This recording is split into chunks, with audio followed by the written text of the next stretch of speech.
The Glenn Beck program. Tonight we've got quite a program for you. Tonight I'm going to introduce you to somebody I think you're going to like. Don't miss a second.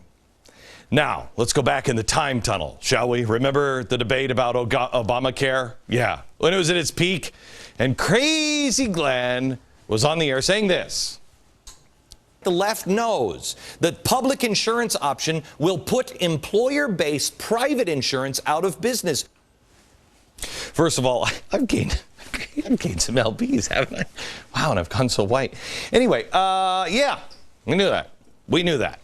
Now, remember when I said that because we played the video in their own words that nobody would listen to. I'm not genius. I listen to them, and we get the videotape. Those pushing Obamacare in their own words, this is what we played for you at the time. Someone once said to me, this is a Trojan horse for single payer. And I said, well, it's not a Trojan horse, right? It's just right there. I'm telling you, we're going to get there. Over time, slowly, but we'll move away from reliance on employment-based health insurance, as we should. And next to me was a guy from the insurance company who then argued against the public health insurance option, saying it wouldn't let private insurance compete. But I don't think we're going to be able to eliminate employer coverage immediately.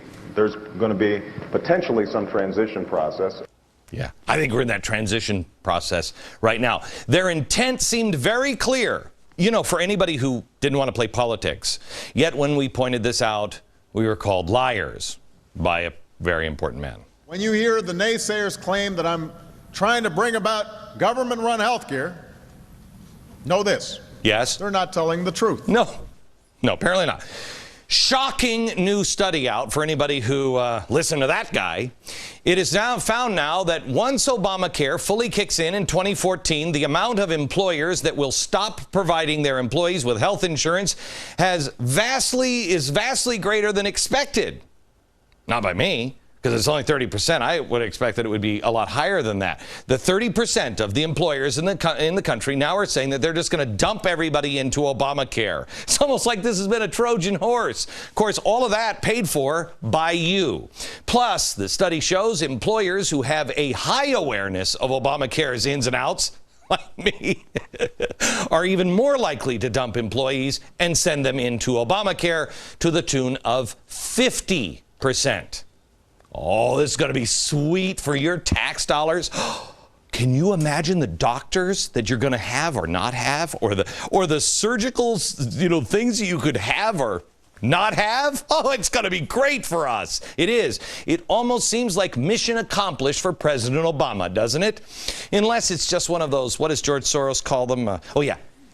Unintended consequences. Well, they're so pesky, aren't they? Now that everything is played out, let's go over the film again. Which one was telling the truth about Obamacare? Next on the agenda, the economy and the Middle East and jobs. Who's telling the truth? Well, I'm going to introduce you to a guy that might be telling the truth, one that you can actually hear and feel. You know what I mean? You're like, wow, that sounds right. And maybe he's a guy you could vote for. Don't go anywhere.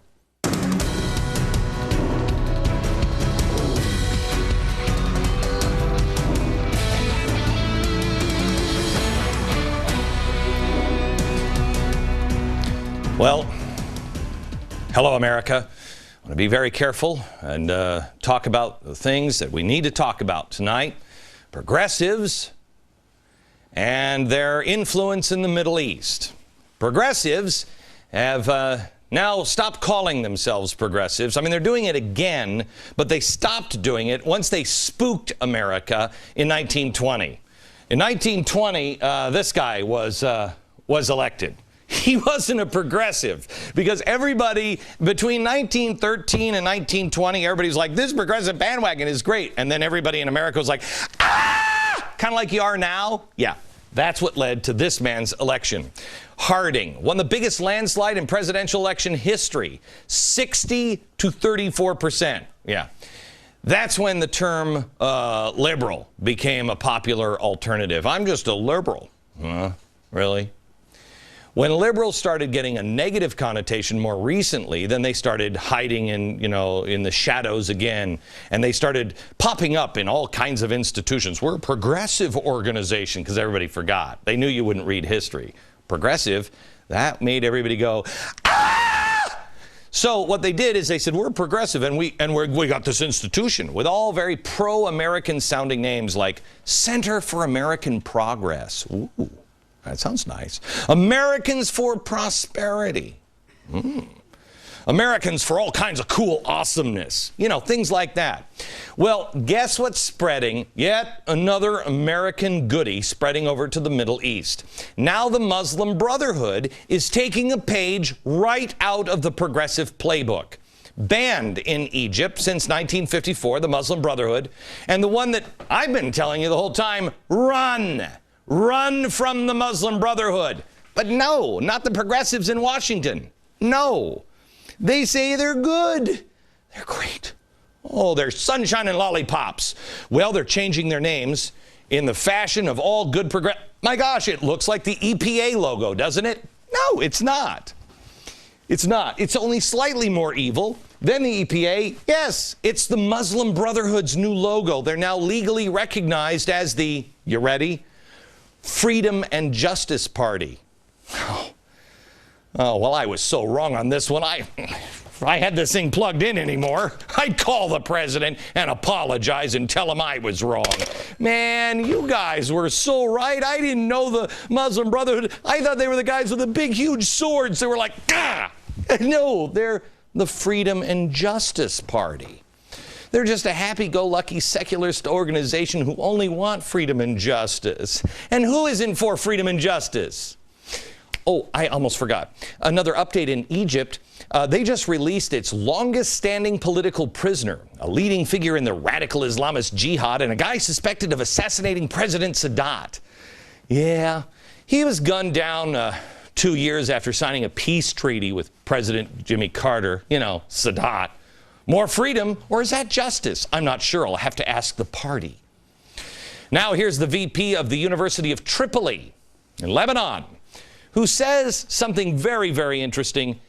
Gang, we have got to get together with these crazy cats in the Middle East because they've got it down. Listen to this. This is a videotape where he's talking about how 9/11 was a show produced by the Jews. Watch.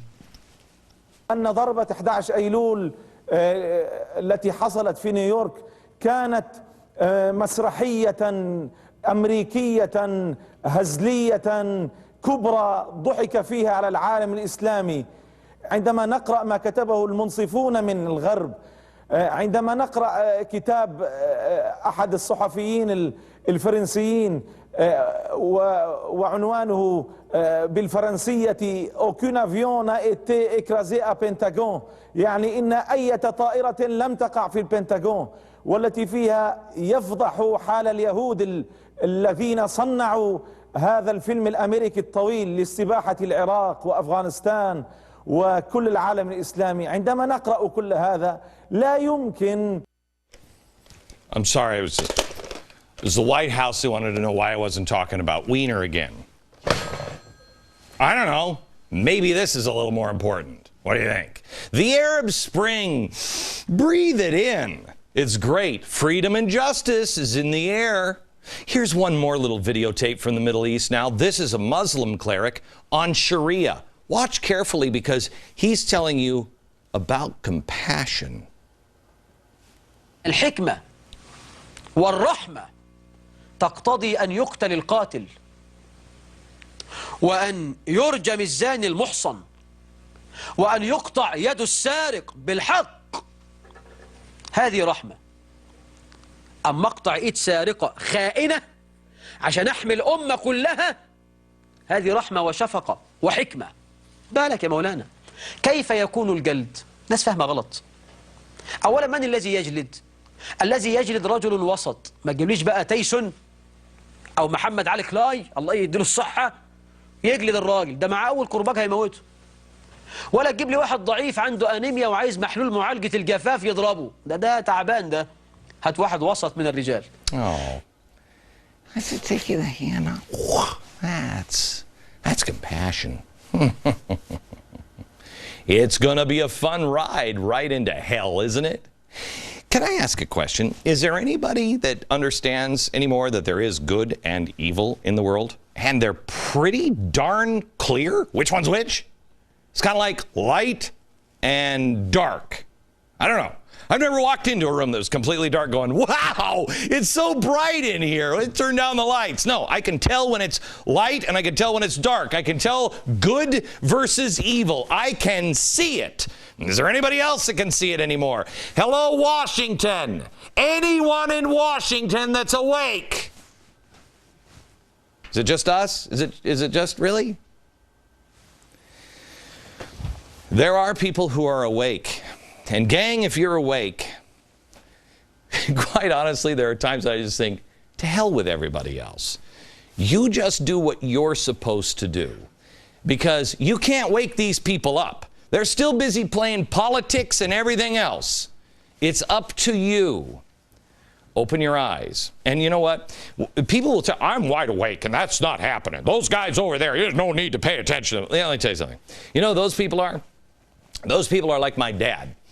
My dad he worked all the time. And he would lay on the couch and we'd be watching Wild Wild West. You remember that show? Love that show. And we watched Wild Wild West and he would fall asleep. And I'd go, Dad, wake up. You're missing Artemis and he's got this like midget guy. And so my dad would always say this, I'm just resting my eyes. Like, no, you're not. You're asleep. That's what many people in America are doing right now. I'm not asleep, I'm just resting my eyes. No, you're not. You're dead asleep. Now, are we going to find any leadership in this country? I'm going to introduce you to a guy who speaks passionately about many topics. The Middle East is one of them. I saw him speak in Chicago. I have never asked to meet a celebrity. I think I've asked to meet Michael Bublé and B.B. King, but that was a real disappointment because I think B.B. was kind of hitting on my wife, but I could be wrong. But she is hot. I will give her. I mean, B.B.'s got good taste. Those are the only two celebrities that I've ever asked to meet. And one more. I've never asked to meet a politician, but I was sitting in, I don't even know the name of this arena, and I was going to give a speech, and he was speaking before me, and I honestly didn't want to be there because I don't like being around a bunch of politicians.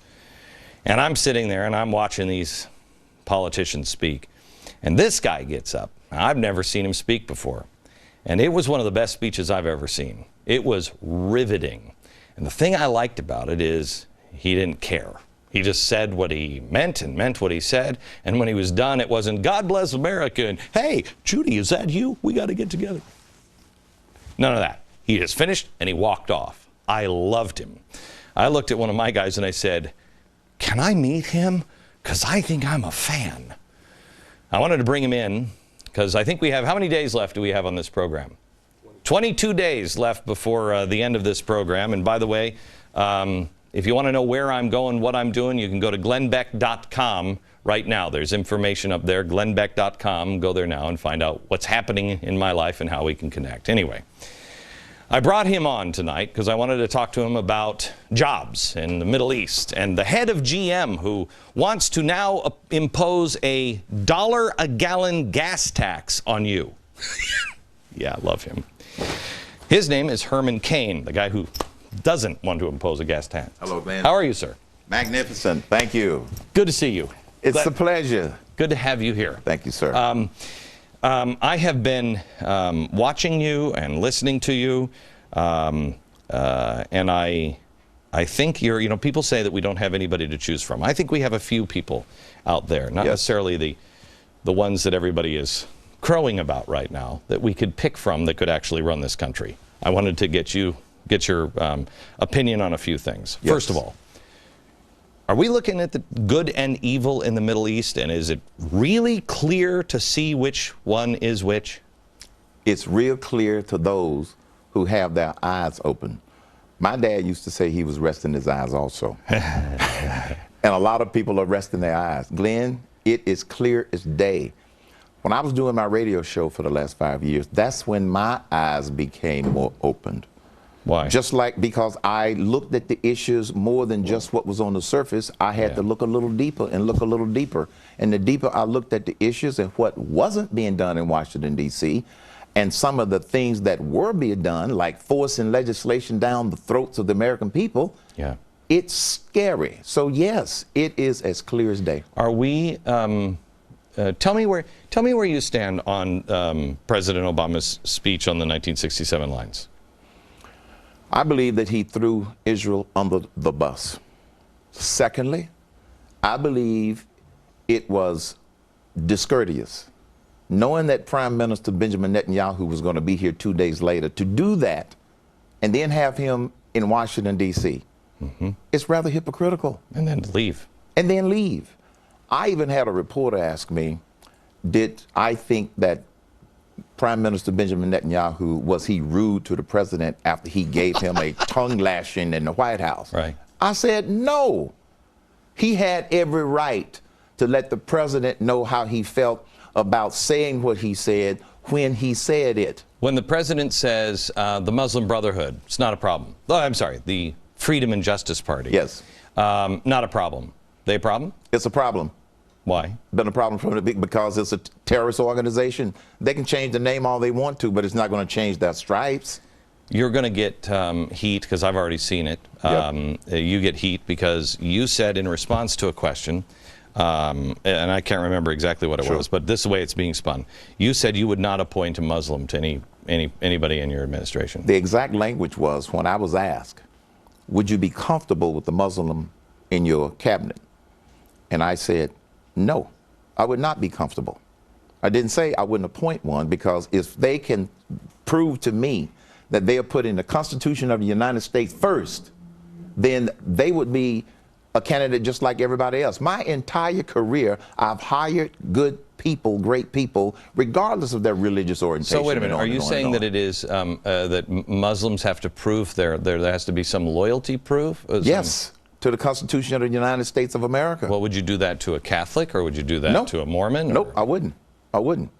Because there is a greater dangerous part of the Muslim faith than there is any of these other religions.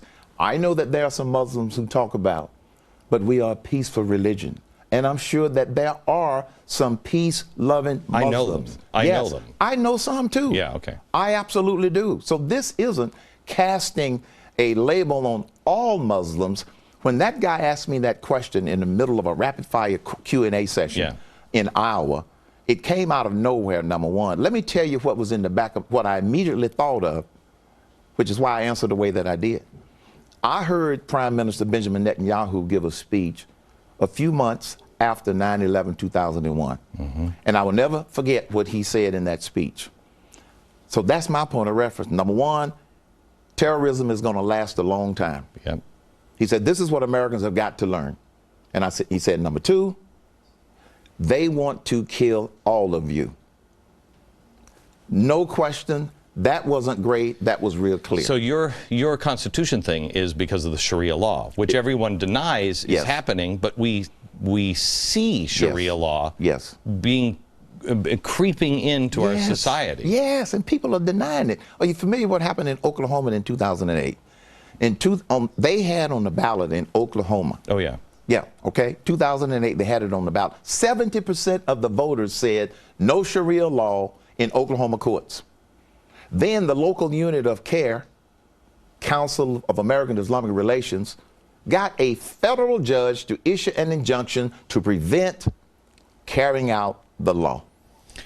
Okay, so how do you, because people hear this at home and all they do is they get frustrated. Yes. Because 70%, I mean, I get frustrated because really the 30% who said no, Sharia law is cool. Yeah. But 70% say that. Then it's overturned and nothing can happen. And so it's like the Wiener thing. I said yesterday on the show, what difference does it make to you? What are you going to do about it? Right. Everybody sits around and they whine about it and they say, well, they're all, and nothing changes. And so you get angry. Yes. So what does the average person do when they hear something like that? What the average person should do is they should write letters to their editors of their newspapers if they still read them, because as you know, a lot of them aren't reading them. They should make their opinions known, but here's one of the biggest things that they can do, which is what's happening in this country. Get active with somebody, with some organization. Don't just sit there, do something. This is one of the reasons that I was inspired to consider running for president of the United States of America. Back in just a second.